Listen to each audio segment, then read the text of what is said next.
అబ్బబ్బా ఏం కల్తీలు చేస్తున్నారు లా వీళ్ళ మన్నుగాను. బయట ఏం తిందామన్నా ఏం తాగుదామన్నా కల్తీల ముచ్చట్లే కానొస్తున్నాయి. అసలు ఏ వస్తువు కూడా కల్తీ లేకుండా తయారు చేస్తలేరు. కల్తీ చేసుడు మా జన్మ హక్కు అన్నట్లు చేస్తున్నారు లా ఈ కల్తీ రాయిళ్ళు. మరి ఇప్పుడేం చేసిరో మీరు కూడా చూడురి.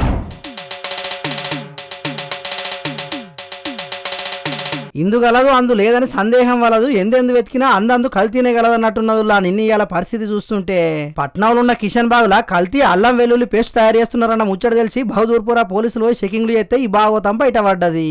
ఆ అల్లం తయారు చేసే కాడి వాతావరణం చూస్తే యాక్ టూ అనిపిస్తున్నది. కాకుంటే మంచిగా కవర్లు ప్లాస్టిక్ డబ్బాలలో అందంగా ప్యాకింగ్ చేసి మార్కెట్లకు పంపితే జనాలు కూడా ఆహా ఏం రుచి ఉన్నది అనుకుంటా కొనుక్కుంటున్నారు.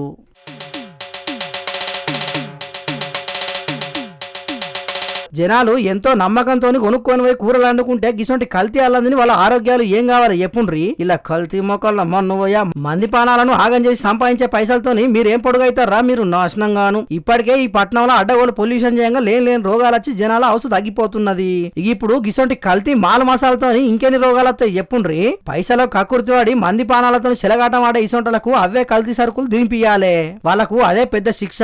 మరి పోలీసులు ఫుడ్ సేఫ్టీ అధికారులు జర చిన్న చిన్న దుకాణాల ఊరు పేరు లేని వాటిని ఏమన్నా అమ్ముతున్నారా, అవి ఎక్కడ తయారైతున్నాయి ఎట్లుంటున్నాయి అనేది చెకింగ్ చెయ్యుండ్రి. లేకుంటే ఈ కల్తీ రాయిలు ఇంకా చెలరేగిపోతారు. కాబట్టి ఇంకో పారి ఇసొంటి పని ఎవ్వరు చేయకుండా కట్టుదిట్టమైన చర్యలు తీసుకోండి అంటున్నారు ఈ ముచ్చట తెలిసిన జనాలు. మరిగా పబ్లిక్ మీరు మాత్రం బయట ఏం తినకుండ్రి, ఏం దాగకుండ్రి, అటెంకా లేనిపోని రోగాలు తెచ్చుకొని పరేషాన్లో పడకుండ్రి, సరేనా?